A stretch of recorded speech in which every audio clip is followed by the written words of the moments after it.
ระทมคมคืนเป็นสาวกลางคืนลำบากยากนักหนาคือสังคม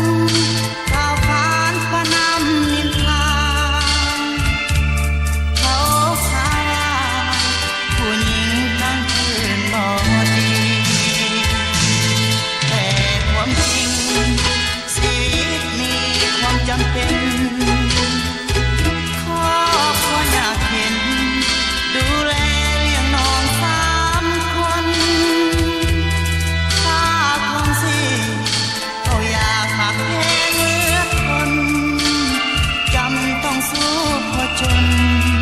เป็นคนผู้หญิงทางยิ้มแย้มแจ่มใสบ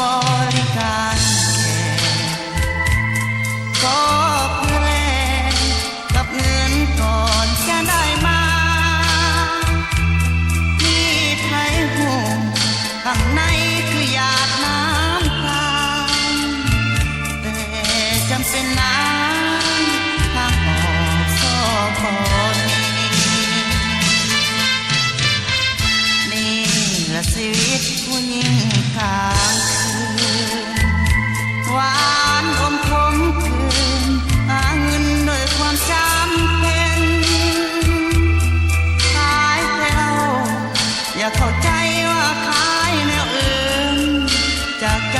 ผู้หญิงกลางคืนหวังว่าสังคมพอเข้าใจ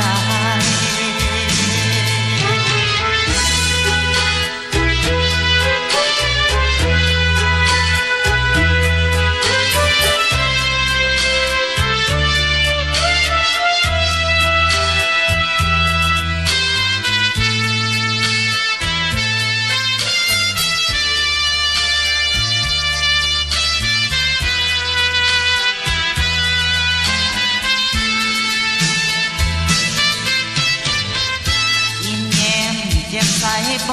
ริการแค่ก็แค่แลกกับเงินก่อนจะ